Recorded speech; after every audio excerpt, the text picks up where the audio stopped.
Tuntunan Sabda Minggu 19 November tahun 2023. Hari Minggu biasa yang ke-33 dalam tahun A. Injil Matius bab 25 ayat 14 sampai 30. Ayat emas ayat 30. Dan campakkanlah hamba yang tidak berguna itu ke dalam kegelapan yang paling gelap. Di sanalah akan terdapat ratap dan kertak gigi. Bapak, Ibu, Saudara-saudari, umat Allah yang terkasih dalam Kristus. Perikop Injil hari ini memberikan kita perumpamaan tentang talenta. Ini adalah sebuah pelajaran, tidak hanya tentang memberikan pelayanan yang benar, tetapi juga gambaran yang indah tentang hubungan antara Allah dan manusia. Tuhan yang sedang melakukan perjalanan adalah gambaran Yesus Tuhan yang untuk sementara waktu meninggalkan dunia ini untuk kembali kepada Bapa surgawinya. Namun, Dia akan kembali lagi kapan saja dan menuntut pertanggungjawaban dari para hambanya. Para hamba adalah orang-orang yang dipercayakan Tuhan untuk menerima banyak berkat, masing-masing sesuai dengan kapasitasnya. Allah begitu murah hati dengan berkat-Nya. Setiap orang menerima berkat yang berlimpah darinya, meskipun mereka tidak layak menerimanya. Pembagiannya tidak sama rata, tetapi adil. Allah menghargai kapasitas dan kemampuan setiap orang. Tetapi lebih banyak yang diharapkan dari orang yang diberi lebih banyak. Tuannya memuji kedua hambanya dan menyebut mereka baik dan setia. Mengapa?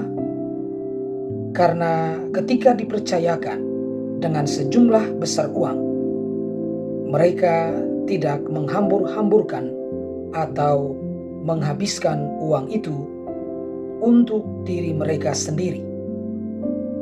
Sebaliknya, mereka menginvestasikan atau membungakan dengan bijak dan tekun apa yang diberikan kepada mereka sebagai cara mereka menghormati hubungan mereka dengan tuannya. Tuannya senang dengan mereka, bukan hanya karena mereka melipat gandakan uangnya, tetapi lebih dari itu, karena mereka menunjukkan kesetiaan, usaha, dan kejujuran kepada tuannya, dan ini memperdalam hubungan mereka. Masuklah dan turutlah dalam kebahagiaan Tuhanmu. Di sisi lain, tuannya sangat marah kepada hamba ketiga yang menggali lubang di tanah dan mengubur uang tuannya. Ia melakukan ini karena menurutnya ia takut kepada tuannya. Namun menurut tuannya dia malas. Apapun alasannya, menggali lubang dan mengubur uang adalah sesuatu yang sangat negatif. Ia tidak hanya tidak mematuhi keinginan tuannya, tetapi ia juga mencegah uang itu untuk memenuhi tujuan dari uang itu sendiri. Uang seharusnya digunakan dan dibelanjakan untuk memberi manfaat bagi orang lain, bukan untuk dikubur. Oleh karena itu adalah tindakan yang mementingkan diri sendiri.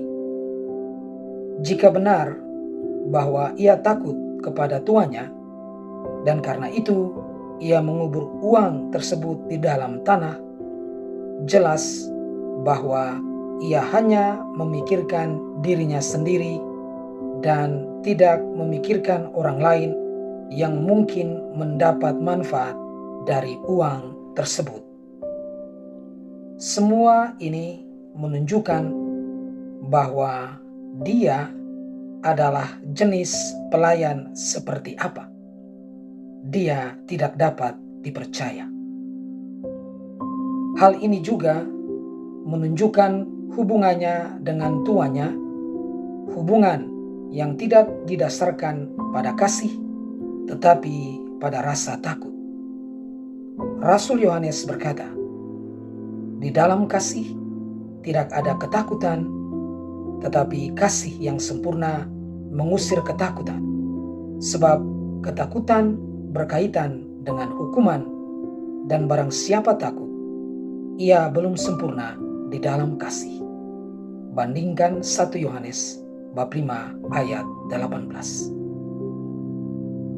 Allah memanggil kita ke dalam sebuah hubungan kasih karena Dia adalah Bapa yang penuh kasih dan kita adalah anak-anaknya yang terkasih.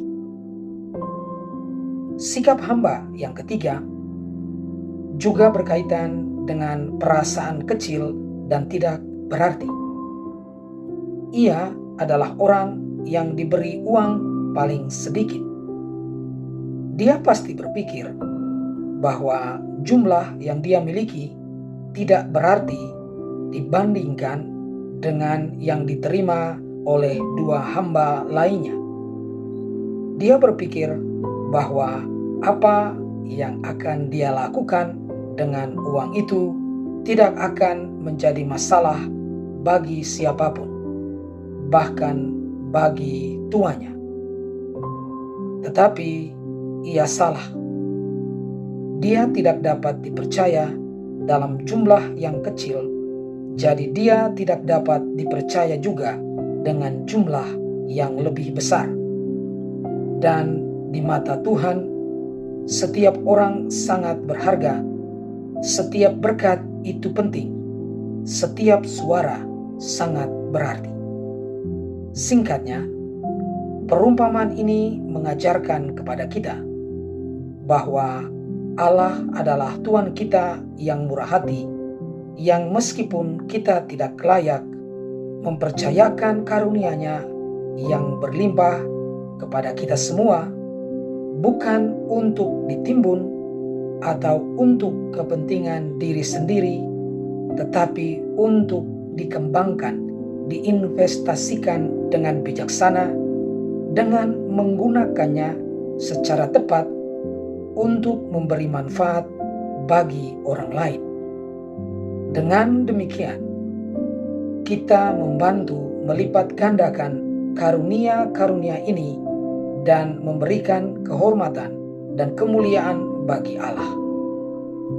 Itulah pemikiran Tuhan yang berbeda dengan pemikiran manusia.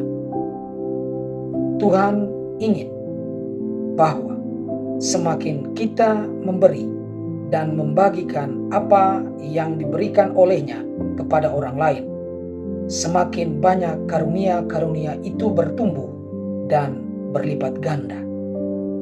Itulah cara untuk menjadi pelayan Allah yang baik dan setia. Perumpamaan ini adalah kesempatan bagi kita, yang pertama, untuk melihat dan bersyukur atas berkat-berkat yang diberikan Tuhan kepada kita, dan yang kedua, untuk menguji diri kita sendiri, bagaimana kita menangani dan menggunakan berkat-berkat yang dipercayakan Tuhan kepada kita.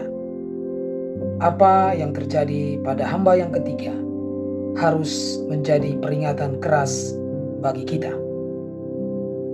Berkaitan dengan berkat-berkat Tuhan, kita harus menghindari hal-hal berikut ini: mementingkan diri sendiri, keserakahan, iri hati, kemalasan, kesombongan, keangkuhan, dan mengambil keuntungan dari orang lain yang kurang beruntung.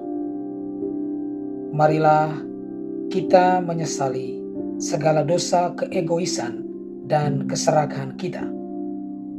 Dan dengan hati yang penuh syukur, marilah kita mengakui karunia Tuhan yang begitu banyak kepada kita. Shalom, salam damai sejahtera bagi kita semua, dan Tuhan memberkati.